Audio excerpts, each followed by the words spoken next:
Abran su Biblia entonces el Evangelio según San Mateo capítulo 5, y mientras ustedes abren su Biblia yo oro una vez más.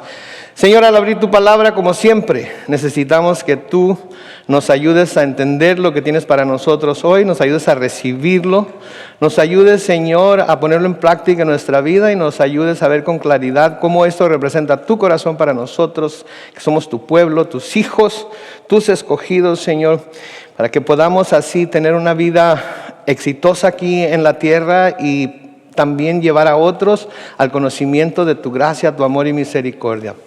Bendícenos entonces, oh Dios, en el nombre de Cristo Jesús, y todos decimos amén. San Mateo capítulo 5, San Mateo capítulo 5, hemos llegado, ahora sí hemos visto el principio del ministerio de Jesús, y ahora vamos a llegar a lo que se considera o lo que se pudiera entender como la primera vez que se registra un sermón, una enseñanza de él en el Evangelio según San Mateo. Para poder ver cómo llegamos hasta aquí necesitamos ver cómo termina el capítulo 4, y voy a leer nada más a manera de recordatorio los versículos 23 al 25, en donde el escritor de Mateo nos dice: Jesús recorría todo Galilea y enseñaba en las sinagogas de ellos, predicaba el evangelio del reino y sanaba toda enfermedad y toda dolencia en el pueblo. Su fama se difundió por toda Siria, así que le llevaron a todos los que tenían dolencias, a los que sufrían de diversas enfermedades y tormentos, y a los endemoniados, lunáticos y paralíticos, y él los sanó. Y lo seguía mucha gente de Galilea, de Decápolis, de Jerusalén, de Judea y del otro lado del Jordán. Así es como termina el capítulo 4 del Evangelio según San Mateo. Termina anunciando las actividades que el Señor había comenzado a hacer y que estaba haciendo. Por orden, y yo creo que por orden de importancia, esto es lo que hacía. Enseñaba en las sinagogas, cada vez a donde quiera que iba, entraba en la sinagoga de los judíos y les enseñaba a los judíos acerca del reino de Dios que se había acercado. Primeramente a los judíos, porque el Evangelio, como nos dice Pablo en el libro de Romanos, fue primeramente para los judíos y también para los gentiles o los no judíos. Pero primeramente era para los judíos. Y luego nos dice que predicaba el Evangelio del reino. Sí, predicaba el Evangelio del reino, el hecho de que el reino de Dios se había acercado y de que tenían que estar listos para ello, arrepintiéndose y volviéndose a Dios. Y luego nos dice que sanaba, ¿sí? Luego nos dice que sanaba. Ese era el orden del ministerio del Señor. Eso era lo que hacía donde quiera que iba. En el capítulo 5, comenzamos en el versículo 1 hoy y vemos que los versículos 1 y 2 comienzan como terminaron los versículos 23 al 25 del capítulo 4. Noten lo que dice ahí. Cuando Jesús vio a la multitud, era de lo que nos hablaba en el capítulo 4, en los últimos versículos, que una multitud los seguía de todas las áreas de Galilea, subió al monte y se sentó. Podríamos decir subió a un monte. Cuando le ponemos el artículo determinado él ahí, pudiera entenderse que subió a cierto monte y solamente ese monte pudiera ser, pero como no tenemos el nombre del monte, subió a un monte. Yo he estado en lo que se considera ese monte. Está a la orilla suroeste del mar de Galilea. Y es un monte en donde no hay absolutamente nada. Cuando yo fui estaba nada más un árbol ahí, parecía una encina, y estaba en declive. Y supuestamente lo que se puede hacer en ese monte, si se decide predicar, es que la gente puede estar al pie del monte y la persona puede estar un poco más arriba en el monte y la persona hubiera podido escuchar. Ahorita, con toda la contaminación de ruido y todo lo que hay, aviones volando por encima, carros yendo por la carretera, barcos en el mar de Galilea, no se podría hacer lo mismo. Pero en aquel entonces, recuerden, no había carros, no había aviones, los barcos eran de remos, o de vela, así es que estaría lo suficientemente callado como para que la gente que estaba delante de él pudiera escuchar todo lo que Jesús decía. Entonces, cuando Jesús vio a la multitud que lo seguía, subió al monte y se sentó. Y entonces sus discípulos se le acercaron. Importante, porque había un gran grupo de gente que estaba ahí con ellos, pero sus discípulos se acercaron a él. Sus discípulos se acercaron a escuchar lo que tenía que decir. Sus discípulos eran los que querían aprender de él. Creo que eso nos debe de hablar a nosotros mucho acerca del corazón que debemos traer cuando venimos a la iglesia para escuchar las enseñanzas de la palabra de Dios. Tenemos que venir como discípulos, tenemos que venir dispuestos a acercarnos a Él, tenemos que venir dispuestos a poner nuestros oídos atentos a lo que el Señor, por medio de su Espíritu, nos va a decir a través de las enseñanzas, en este caso de Jesús. Y cuando sus discípulos se acercaron, ¿sí? Se acercaron más a Él de lo que los demás estaban. Entonces Él comenzó, noten, a enseñarles. Comenzó a enseñarles. Uno de los títulos que se le da a Jesucristo es Maestro. Maestro, ¿sí? Y Él mismo nos dice que a nadie le llamemos maestro porque solamente tenemos un maestro que es el Cristo, ¿verdad? Entonces es importante ese título, y era importante ese título para Él porque ese era lo más importante que Él consideraba que tenía que hacer por el pueblo de Israel y por todos aquellos que escucharan: enseñarles. Entonces vemos aquí que lo mismo que comenzó a hacer en el capítulo 4 es lo que está haciendo aquí. Y es importante la enseñanza, mis hermanos y hermanas. Es importante la enseñanza, es importante que seamos enseñados, ¿sí? Lo que la palabra de Dios dice y cómo se puede aplicar a nuestras vidas. Y qué es lo que el Señor tiene para nosotros en cada uno de los versículos que estudiamos. Pero muchas veces tenemos que ser enseñados. Sí, porque a menudo no tenemos tiempo, a menudo estamos muy ocupados con la vida, a menudo simplemente somos medio decidiosos, ¿se han dado cuenta de eso? Que sabemos que debería pero hay tanto que hacer y hay tanto que me estorba. De todas maneras, tenemos que buscar hacer el tiempo para ser enseñados por el Espíritu Santo, porque es importante la enseñanza. En los Proverbios, en Proverbios capítulo 6 y el versículo 23, se nos dice esto: el mandamiento es lámpara, la enseñanza, ¿qué es? Luz, y las reprensiones son el camino de la vida.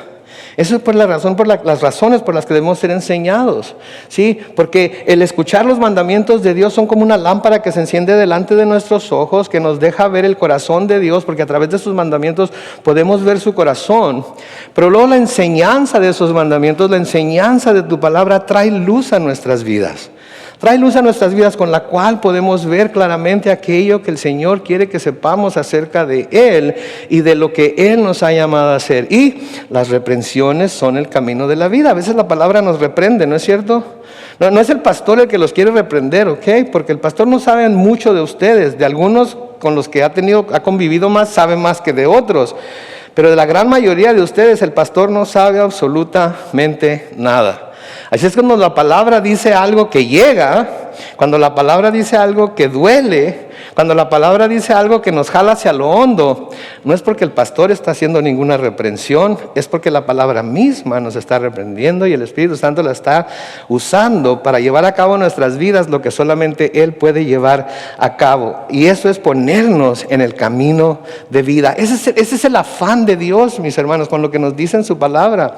Ponernos en el camino de vida y que nos demos cuenta de que estamos en el mero centro de ese camino, que no nos hemos desbalagado, que no nos hemos cambiado, que estamos ahí y que reconocemos que Él es nuestro Dios.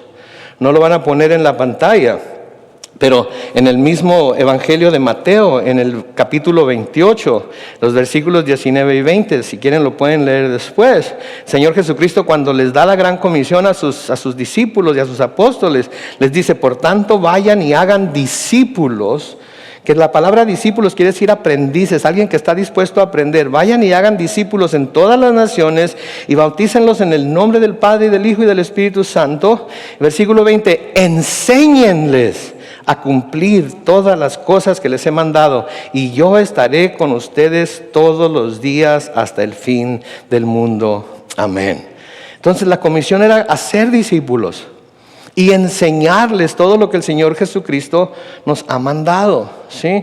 A menudo lo que se busca hacer es hacer conversos, Sí, pero luego se quedan como conversos nada más y no se busca hacerlos discípulos para enseñarles todo lo que las Escrituras nos dicen acerca de la vida cristiana. Y esa es la razón por la que mucha gente se aparta del camino de Dios, porque no han sido enseñados a mantenerse en Él, porque no han sido enseñados en todo el consejo de Dios para saber cómo pueden caminar dentro de ese camino en el cual Él los ha puesto. Si en el libro de los Hechos tenemos varias instancias en las que se nos dice, sí, que lo que la iglesia hacía, se los mencioné hace la semana pasada o hace un par de semanas, era enseñar a la gente. Por ejemplo, en Hechos 20 se nos dice: también saben que no he negado el serles útil, este es Pablo, sí, no he negado serles útil, y que en público y en las casas he anunciado y enseñado a los judíos y a los no judíos que deben volverse a Dios y tener fe en nuestro Señor Jesucristo. Entonces, ¿qué hacía Pablo? Enseñaba en las casas, enseñaba en las sinagogas, enseñaba en donde quiera que él iba, enseñaba, sí, que la gente debía volverse a Dios y tener fe en el Señor Jesucristo. Cuando Dios les da los mandamientos y la ley a los judíos, sí, una de las cosas que les encargó, una de las cosas que les encomendó que hiciera, era que se las enseñaran a sus hijos, que hablaran de ellas cuando se encontraran descansando en su casa, cuando vayan por el camino, cuando se acuesten, cuando se levanten, que se las enseñaran a sus hijos. Sí, y debemos nosotros también, los que somos padres de familia, especialmente tenemos hijos pequeños, debemos de buscar, hacer tiempo para enseñar las Escrituras, para que ellos desde pequeños puedan seguir el camino que Dios los ha llamado a seguir. Y por eso Pablo nos dice en Efesios 4, los versículos 11 y 12, la siguiente: y él mismo, hablando del Señor Jesucristo, constituyó a unos apóstoles, a otros profetas, a otros evangelistas, a otros pastores y ¿qué? Maestros. ¿Para qué? A fin de perfeccionar a los santos para la obra del ministerio, para la edificación del cuerpo de Cristo. ¿Saben qué? Nos va a perfeccionar a todos, porque todos somos llamados al ministerio. Lo único que nos puede perfeccionar a todos para la obra del ministerio es la palabra de Dios.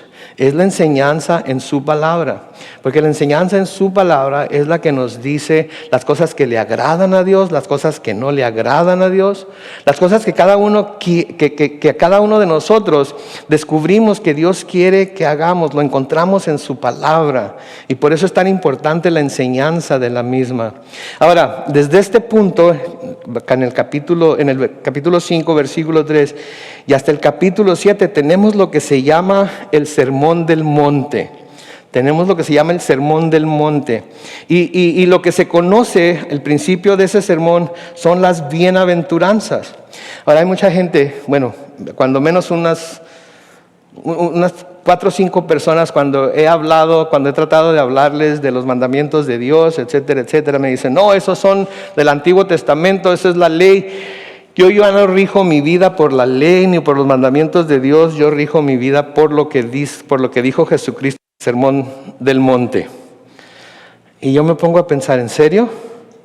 Porque ahorita vamos a ver que lo que dijo Jesucristo en el Sermón del Monte es mucho más difícil de llevar a cabo que los 10 mandamientos. Sí, es mucho más difícil de llevar a cabo que los 10 mandamientos. Los 10 mandamientos son muy claros: no harás esto, no tendrás aquello, no cometerás esto otro, etcétera, etcétera. Pero el Sermón del Monte va hasta el centro de lo que es el hombre mismo. Y cumplir con reglas mientras todos nos están viendo es bien fácil, ¿no es cierto? Es bien fácil cuando estamos delante de todos cumplir con todas las reglas. De vez en cuando como que se nos olvida en dónde estamos o con quién estamos y la regamos. Pero es muy fácil cumplir con las reglas cuando estamos delante de otra gente y no se nos está viendo. Pero llevar a cabo lo que dice el Señor en el Sermón del Monte y más, regir nuestras vidas por lo que dicen las bienaventuranzas, es mucho más difícil. Sí, es mucho más difícil. Y el propósito de la enseñanza del Sermón del Monte, y específicamente lo que vamos a ver ahora, que son las bienaventuranzas, no es, ¿escucharon lo que dije? No es mostrar el camino a la salvación a los perdidos. Entonces, estos pasajes que vamos a ver aquí no son para que los perdidos se den cuenta de lo que necesitan hacer para salvarse, porque no hay nada que puedan hacer para salvarse, ¿cierto? Lo único que se necesita hacer para salvarse es creer en Cristo Jesús como Señor y Salvador y poner nuestra fe en Él de que por su muerte y resurrección nosotros podemos ser salvos. Amén. Entonces, no es una enseñanza que va a mostrar el camino a la salvación a los perdidos. Esta enseñanza es para enseñar a los verdaderos hijos del reino los principios bajo los cuales deben vivir para tener una vida bienaventurada aquí en la tierra.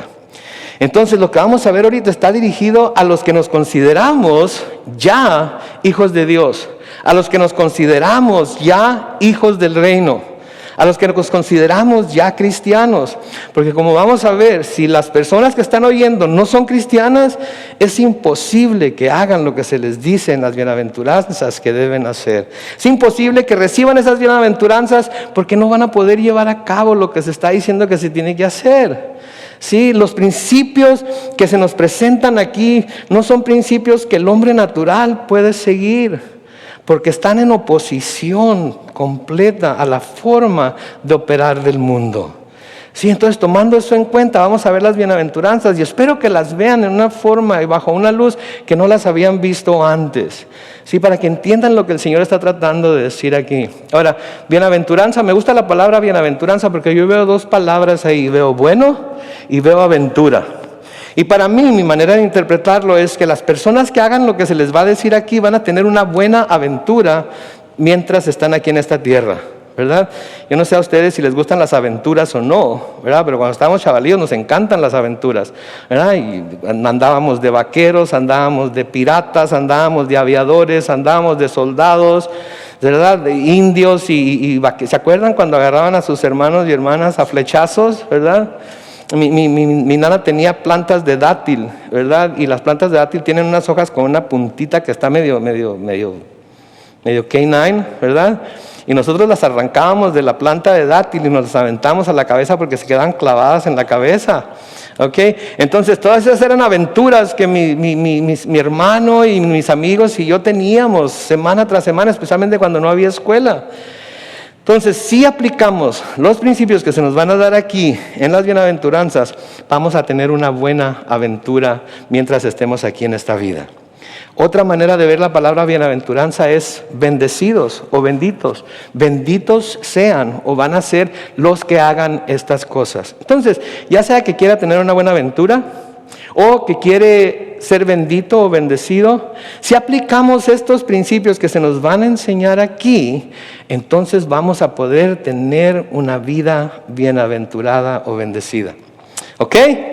Entonces comenzamos en el versículo 3 en donde dicen: aventurados los pobres en espíritu, porque de ellos es el reino de los cielos. ¿Okay? Bienaventurados los pobres en espíritu, porque de ellos es el reino de los cielos. En el libro de Lucas, en el Evangelio de Lucas, dice nada más bienaventurados los pobres, ¿verdad? Pero cuando ponemos toda la enseñanza junta, vemos que es bienaventurados los pobres en espíritu. Benditos los pobres en espíritu. Su vida va a ser una buena aventura si son pobres en espíritu. Ahora, ¿de qué se nos está hablando cuando hablamos de gente pobre en espíritu? Cuando una persona es pobre en espíritu, ¿de qué nos está hablando? ¿Qué actitud debemos tener como personas pobres en espíritu? ¿Qué creen ustedes que es eso? ¿Mande? Humildad. Humildad, exactamente, humildad. Entonces, aquellos que son humildes, ¿sí?, en su espíritu, ¿sí?, son los que van a recibir, ¿sí?, el reino de los cielos. Son de los que son de ellos el reino de los cielos. Habla de humildad, habla de no creerse más que nadie y especialmente de no creerse el más santo de todos los santos. Porque hay mucha gente que tiene mucha instrucción bíblica, hay mucha gente que tiene muchísimo tiempo en la iglesia, hay mucha gente que tiene mucho tiempo de cristiano, fueron bautizados en el nombre del Padre, del Hijo y del Espíritu Santo, por si acaso fueron bautizados en Cristo, los bautizaron echándoles agua en la frente y por si acaso también se bautizaron siendo sumergidos en el agua, ¿verdad? Hacen todo tipo de cosas religiosas y todo tipo cumplen con todo tipo de deberes que sienten que tienen. Por lo tanto, ya no son santos, ¿son qué? Súper santos, ¿verdad? Súper santos. Porque ya lo tienen todo descifrado, ya lo entendieron todo, pueden dar clases de Biblia, pueden predicar, pueden cantar, qué bárbaro, son un estuche de monerías. Por lo tanto, todos deberían chequen esto, ¿ok? Si en realidad quieren ser santos, así es como deberían de ser. ¿Pero qué no eran los fariseos los que tenían esa misma actitud? Oh, mírenme a mí, es tiempo de la oración. Párense todos aquí en la esquina, nadie se mueva porque voy a poner mi tapete de oración y voy a orar. ¿Sí? ¿Quieren saber el ejemplo de santidad? Chequen todos, voltéense. El fariseo fulano de tal va a poner su ofrenda de este día en la caja de las limosnas. ¿Verdad? Y 1, 2, 3, 4, 5, 6. ¿Alguien ha puesto más que eso? Es un super santo por todo lo que da. Es un super santo por todo lo que hace. Ya la logró, ya la hizo. Sí, Dios sin duda está bien contento conmigo por cómo soy. Y a los que no han llegado a su nivel espiritual, o a los que él o ella o ellos creen que deberían estar más avanzados de lo que están, los ven así como los gente que usa esos lentes para leer. ¿Han visto cómo ve la gente que usa esos lentes para leer? Por encima de la nariz, así como que excuse me, ¿verdad? Excuse me, ¿verdad? Así ven a la gente por encima de la nariz, porque ellos son bien santos. Y todo el mundo debería de ser como yo, porque si no son como yo, entonces todavía no han llegado al punto que deberían estar. Me permiten decirles una cosa, no importa quiénes seamos aquí, y no importa qué tanto tiempo tengamos en el Evangelio, ninguno de nosotros ha llegado todavía. ¿Ok? Ninguno de nosotros sabe todo lo que hay que saber de Dios, todo lo que hay que saber de la palabra. ¿Saben cuándo vamos a haber llegado? Cuando cerremos los ojos aquí en la tierra y los abramos en el cielo en la presencia de Dios. Entonces en ese momento vamos a poder decir, ya llegué. Y ahora sí soy más santo que todos los que se quedaron allá abajo. No es cierto, nadie va a poder llegar al cielo con esa actitud. Vamos a llegar al cielo y vamos a decir, ¿qué? ¿La hice? ¿En serio? ¿Llegué? ¿En serio? Aquí estoy. Y el Señor va a decir, sí, bien, buen siervo y fiel. En lo poco has sido fiel, en lo mucho te pondré. Pero no porque tan santos fuimos, sino porque pusimos toda nuestra esperanza en el que verdaderamente es santo. ¿Verdad? Y eso es de lo que se trata. Sí, en Proverbios capítulo 3 y el versículo 34, noten lo que dice ahí. Proverbios 3, versículo 34 dice, el Señor se burla de los burlones, pero brinda su favor ¿a quiénes? A los humildes. El Señor se burla de los burlones, pero brinda su favor a los humildes. A los que no se creen el papá de los pollitos, como decía mi papá. Sí, a los que no se creen como que son lo máximo, como se dice en inglés, all that in a bag of chips, ¿verdad? No, a los que no creen que ya la hicieron. ¿Sí? En Isaías 57 y el versículo 15, noten lo que el Señor dice a través del profeta Isaías, porque así ha dicho el alto y sublime, el que habita la eternidad y cuyo nombre es ¿qué? Santo. Yo habito en las alturas en santidad, pero también doy vida a los de espíritu humilde y quebrantado, y a los quebrantados de corazón. ¿Qué está diciendo Dios aquí? Dios está diciendo, miren, yo estoy acá en las alturas, yo estoy bien arriba, es más, si yo no quisiera que ustedes se acercaran a mí, yo no me tengo que preocupar. Si no me tengo que preocupar. Yo soy el alto, yo soy el sublime. ¿Sí? Yo habito en las alturas, en verdadera santidad. Pero, no me creo tanto como para no dar vida a aquel que es pobre en espíritu, aquel que tiene un espíritu humilde, quebrantado y a los quebrantados de corazón, a los que no creen que ya llegaron, a los que saben que si no fuera por la gracia de Dios todavía estarían perdidos en el pecado, todavía estarían caminando en el camino ancho que lleva al infierno, y que solamente por la gracia de Dios y por su Espíritu Santo que han sido puestos en el camino que lleva a la vida, porque escucharon la voz de Dios y decidieron recibir la enseñanza necesaria para permanecer firmes en ese camino. ¿Sí? Entonces, bienaventurados, una buena aventura, sean bendecidos. ¿Quiénes? Los pobres en espíritu, porque de ellos es el reino de los cielos. En Romanos capítulo 12 y el versículo 3, Pablo escribe: por la gracia que me es dada, digo a cada uno de ustedes que no tenga más alto concepto de sí que el que debe tener, sino que piense de sí con sensatez, según la medida de fe que Dios repartió a cada uno. Mis hermanos, Dios nos da una medida de fe diferente a todos. Sí, y Dios nos tiene en el nivel que tenemos, en el que estamos ahorita en nuestro caminar con Él, por su gracia y su misericordia. Y hay quienes siempre van a venir detrás de nosotros en un nivel más bajo, no porque quieran o no porque no deseen subir a un nivel más alto, sino porque simplemente es en donde están ahorita en su peregrinar cristiano. Y siempre va a haber también gente que ya lleva más años que nosotros en la palabra, que se ha dado cuenta de que no se tiene que ser, de que no es necesario que se sea orgulloso, ¿sí?, de lo que se es en Cristo, porque saben que lo que son en Cristo no es por nada que ellos hayan hecho, sino por su gracia. Por lo tanto, no ven a los de abajo, por así decirlo, con desprecio, con desdén, o los descuidan porque no están a mi altura. Sí, ese es un error muy grave que podemos cometer. Porque para Dios Él no tiene hijos preferidos. Todos somos igual para Él. Todos somos igual para Él. No importa que nuestro nombre tenga el título maestro, pastor o lo que sea antes que Él. Para Él todos somos iguales. Cuando creemos que ya llegamos, que ya lo entendemos todo, que somos las personas más espirituales que pudiera haber. Cuando vemos a personas de otras religiones o de otras costumbres o de otros países con desdén y con desprecio, nos volvemos legalistas, juzgamos a quienes creemos que no han llegado a nuestro nivel de espiritualidad, y eso no es algo que el Señor Jesucristo haya hecho nunca. A los que sí regañó siempre, ¿a quiénes fueron? Precisamente a ese tipo de personas.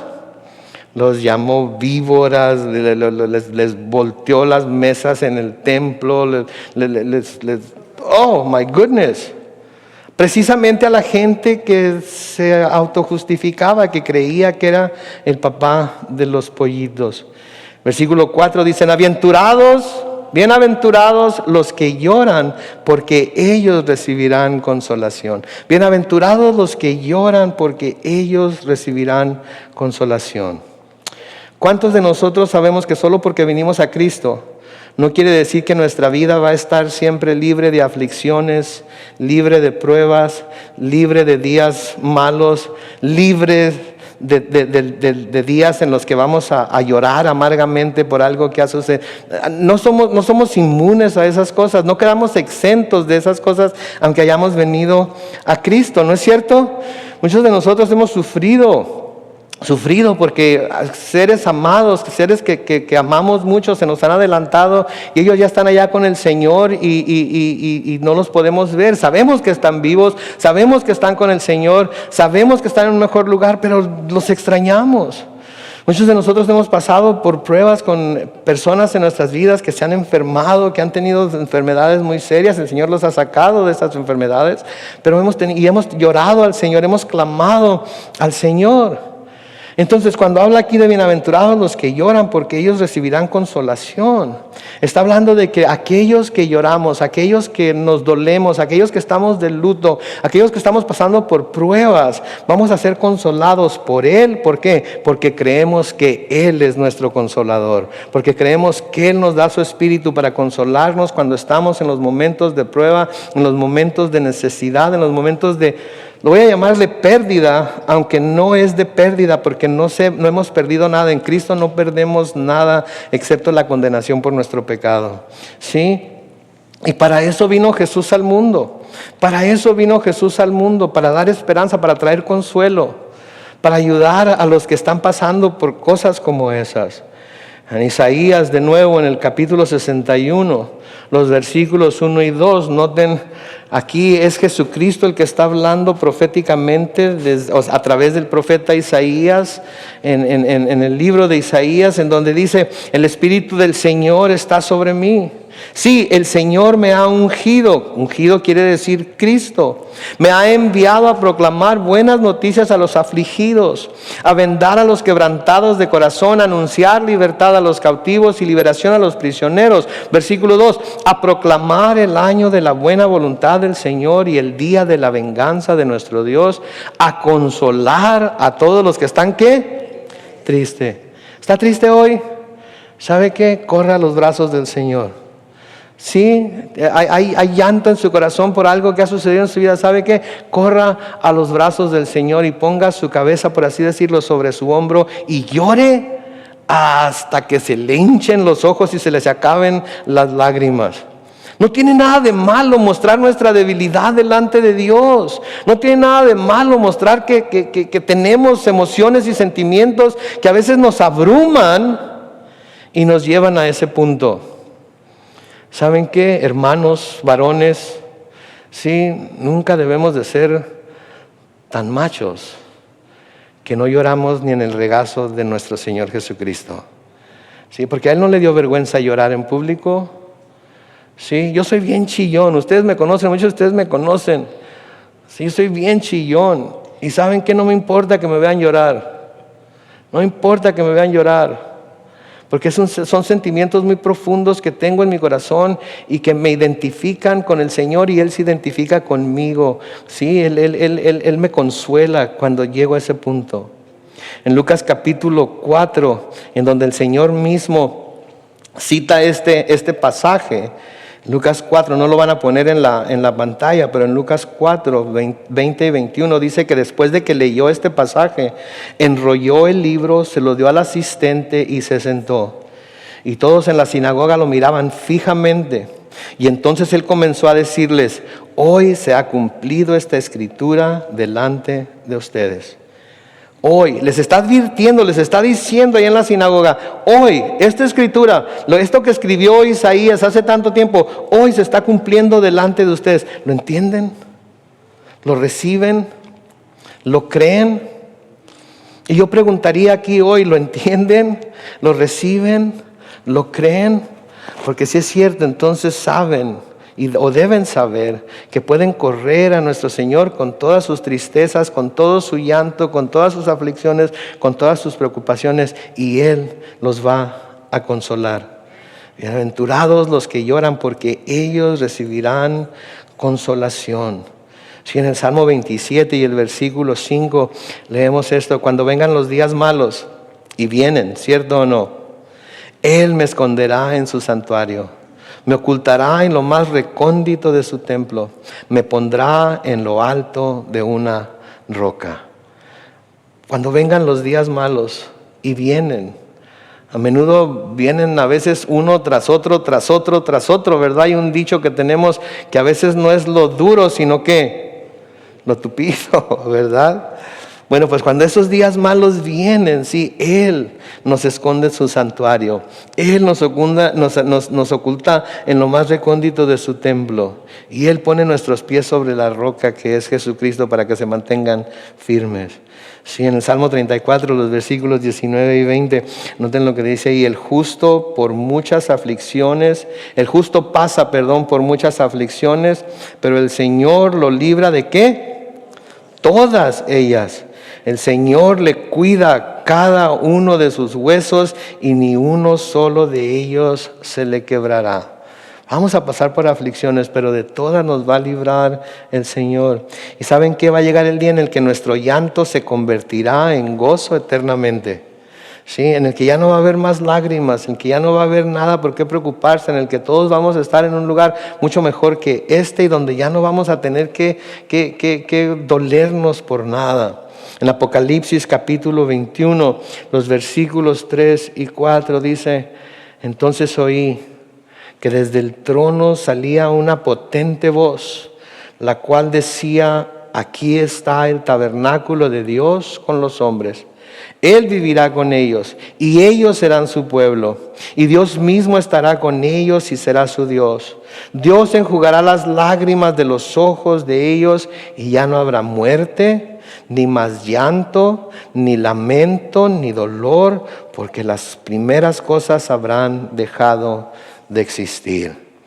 Ahorita estamos en las primeras cosas, pero va a llegar el día en que todo esto va a dejar de existir y nosotros vamos a estar en el cielo con el Señor. Y todas estas cosas que mencionó aquí van a haber desaparecido en ese lugar. Ya no vamos a tener que preocuparnos por ninguna de ellas. Versículo 5, noten lo que dice: bienaventurados los mansos, porque ellos heredarán la tierra. Noten por favor, los mansos, porque ellos heredarán la tierra. Entonces, ¿qué hemos visto? Los pobres en espíritu. Solamente la persona que ha reconocido que necesita a Cristo es la persona que reconoce que es pobre en espíritu. Los que lloran, solamente los que han reconocido a Cristo saben que Él es nuestro consolador y que Él nos guarda. Pero luego, bienaventurados los mansos, porque ellos heredarán la tierra. No levanten la mano, pero si yo preguntara, ¿cuántos mansos hay entre nosotros? ¿Cuántos levantaríamos la mano? No quiero saber. Sí, no quiero saber.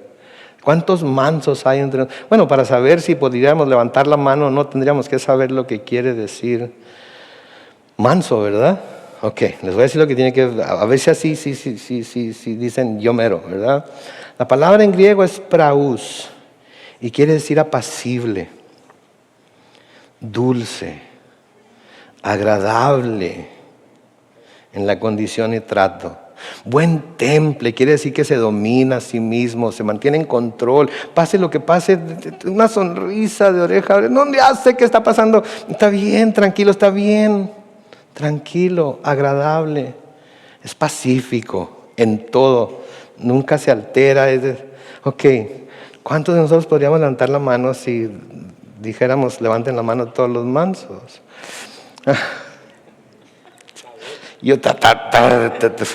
¿Por qué creen que les dije? Ok, quieren vivir por el sermón del monte. Esto es lo que se nos está diciendo que debemos de ser. Por eso obedecer los mandamientos es mucho más fácil. No tendrás dioses ajenos delante de mí. Ok, pues no tengo ningún dios y ya se acabó. No cometerás adulterio, pues no cometo adulterio. No robarás, no robo. Es tan fácil, especialmente cuando los hermanos están viendo. Pero estas son cosas del corazón, son cosas que tienen que salir de adentro, son cosas que solamente cuando hemos sido transformados por el Señor podemos hacer. Bienaventurados entonces los que tienen una disposición dulce y agradable, en la forma en la que tratan a la gente, que son templados, que son bien tranquilos, pacíficos, nunca se enojan, también, wow. Ok, puede ser que eso como que lo abruma a uno, ¿verdad? Pues nunca la voy a hacer, ¿verdad? Ok, pero hubo uno que vino a ser ejemplo para nosotros de lo que eso es, para que nosotros podamos verlo y nosotros decir, ok, a eso se parece. Porque muchas veces necesitamos que se nos diga, ¿verdad? No es suficiente, ok, muéstrame, enséñame, ¿verdad? Así, los hijos así son, ¿verdad? Los hijos así son, ¿verdad? Cuando les pedimos algo, ¿y tú por qué no lo haces? Enséñame cómo se hace, a ver, ¿verdad? Bueno, pues si queremos que alguien nos muestre cómo se hace, es muy fácil. ¿Saben dónde nos encontramos? En la Biblia, en el mismo Evangelio de Mateo, ¿sí? Y lo vamos a ver más profundamente cuando lleguemos a él, pero en el mismo Evangelio de Mateo, lo van a tener que buscar ahí en su Biblia, en el capítulo 11, los versículos 28 al 30, el Señor Jesucristo dice esto: vengan a mí todos ustedes, los agotados de tanto trabajar, que yo les haré descansar. Lleven mi yugo sobre ustedes y aprendan de mí, que soy manso y humilde de corazón, y hallarán descanso para su alma, porque mi yugo es fácil y mi carga es liviana. Okay, porque mi yugo es fácil y mi carga, aprendamos de Él. Él es manso y humilde de corazón. Si seguimos su ejemplo, entonces nosotros también vamos a ser mansos, ¿verdad? Porque si seguimos su ejemplo, entonces vamos a poder tener esa misma habilidad para ser mansos y humildes de corazón que Él tuvo. Ok, pastor, Jesús, entiendo, ok, Él es el ejemplo, ok, pero ¿qué hacía? ¿Qué hizo que podía decir que era manso? ¿Qué hizo que podía decir que era manso? Porque yo me considero manso, ¿verdad? No quiero llegar a ser menso, pero manso sí soy. Manso sí soy. Lo que pasa es que a veces quieren que sea menso y no manso. Entonces, ¿cómo? ¿Qué fue lo que hizo que pudo decir que era manso? Ok, qué bueno que me preguntan. Isaías 53:7. Noten lo que dice. Se verá angustiado y afligido, pero jamás emitirá una queja. Será llevado al matadero como un cordero, y como oveja delante de sus trasquiladores se callará y no abrirá la boca. Entonces ahora pregunta, cuando usted se ve angustiado y afligido,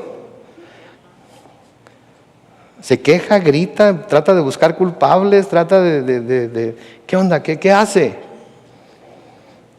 Ok, si hace cualquiera de esas cosas, entonces no es manso, ¿verdad? Jamás emitirá queja. Cuando le hacían esto, él no emitió ninguna queja. Fue llevado al matadero como un cordero y como oveja delante de sus trasquiladores. ¿Qué hizo? Se quedó callado y no abrió la boca. ¿Qué hace usted? ¿Cómo responde a usted cuando alguien quiere aprovecharse de usted?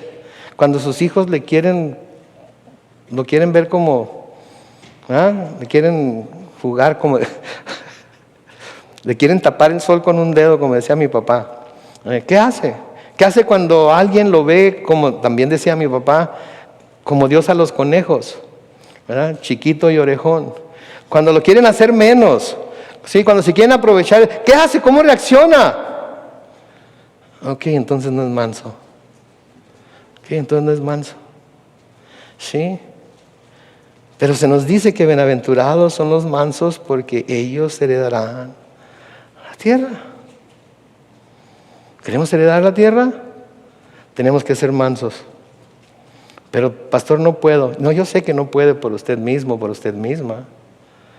Pero pídale a Dios que lo haga manso. Pídale a Dios que le dé mansedumbre. Y Él va a empezar a obrar en usted y va a empezar a cambiar su corazón y le va a dar esa mansedumbre que necesita. Ahora hay veces en los que tiene uno que ser enérgico, no me malentiendan, ¿ok?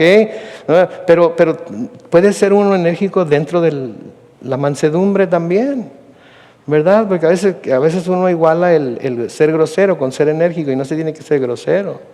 Se puede ser manso y hablar con buenas palabras y de todas maneras hacer entender a la persona lo importante que es, lo que se le está pidiendo que haga, o etcétera, etcétera. Pero no nos aceleramos, ¿verdad? No nos ponemos como energúmenos, como dice mi mamá. Ay, Carlos Manuel, te pones como energúmeno. Era cuando estaba chaval, ¿ok? Me decía, qué bárbara, hasta la Blackie te tiene miedo cuando llegas. La Blackie era la perrita que teníamos en la casa. Mi mamá decía que cuando me miraba llegar del trabajo, la Blackie corría y se metía en el patio de atrás porque no quería tener que lidiar con él. Pero yo nunca fui así, yo siempre fui muy buena persona. Pobres en espíritu, ¿verdad? Pobres en espíritu. Sí, hablando de nuevo de Jesucristo, el apóstol Pedro nos dice esto en 1 de Pedro capítulo 2, los versículos 23 y 24. Nos dice, cuando lo maldecían, ¿qué hacía? No respondía con maldición. Cuando sufría, no amenazaba, sino que remitía su causa al que juzga con justicia. Él mismo llevó en su cuerpo nuestros pecados al madero para que nosotros, muertos ya al pecado, vivamos para la justicia. Por sus heridas fueron ustedes sanados. ¿Sí? Fueron ustedes sanados. Si Jesús hubiera dicho, ¿saben qué? No tengo por qué sufrir, yo soy Dios, no tengo por qué pasar, no tengo por qué dejar que me arresten, no tengo por qué dejar que me golpeen, no tengo por qué dejar que me claven en la cruz, no tengo por qué dejar que me escupan, no tengo por qué dejar que me hagan todas estas cosas últimamente, no tengo por qué soportarlo. ¿Qué hubiera sucedido con nosotros si Él hubiera hecho eso? Estuviéramos perdidos, ¿no es cierto? Estuviéramos perdidos. ¿Saben qué? Pero nosotros hemos recibido gracia para nosotros también dar gracia. Para nosotros también, nosotros hemos recibido misericordia y la vamos a ver la semana que entra, para nosotros también dar misericordia. ¿Sí? Y tenemos que dar gracia y mostrar misericordia para con todos, inclusive aquellos con los que no estamos de acuerdo. ¿Ok? inclusive aquellos con los que no estamos de acuerdo. ¿Quieren vivir por los 10 mandamientos o quieren vivir por las bienaventuranzas? Sí, porque las bienaventuranzas nos ponen la Escritura delante de nosotros mismos como un espejo para que nos veamos tal y como somos. Y no lo hace para condenarnos, sí, no lo hace para condenarnos. Lo hace para que sepamos, para que nos demos cuenta cuánto necesitamos de nuestro Señor Jesucristo, de su poder, de su Espíritu, para poder ser bienaventurados mientras estamos en esta tierra. Mientras estamos en esta tierra. Entonces, primeros 5 versículos de este capítulo, bueno, comenzando con el versículo 3. Primero, ¿qué dice? Bienaventurados los pobres en espíritu, porque de ellos es el reino de los cielos. Espero que todos nos demos cuenta de en realidad lo pobres que somos en espíritu, si no fuera porque el Señor Jesucristo nos toma y nos llena de su espíritu para poder vivir de acuerdo a sus propósitos o su voluntad. Bienaventurados los que lloran, ¿sí? Porque ellos recibirán consolación. El Señor Jesucristo está ahí para consolarnos día tras día, tras día, tras día. No importa qué tan profunda la herida, no importa qué tan profundo el dolor, no importa qué tan grande la tristeza, Él está ahí para consolarnos. Debemos de correr a sus brazos para recibir el oportuno socorro. Y bienaventurados los mansos, porque ellos heredarán la tierra.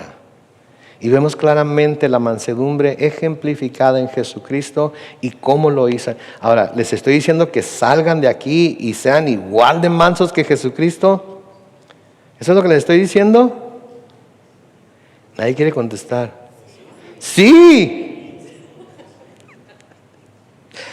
Pero quiero que sepan que no lo podemos hacer nosotros por nosotros mismos. Lo necesitamos a Él. Necesitamos que Él nos transforme, que Él nos cambie. Así es que no se sienta condenado por lo que le estoy diciendo. Sienta la convicción del Espíritu y corra a Cristo. Corra a Él y déjelo en sus manos. Amén. Vamos a orar.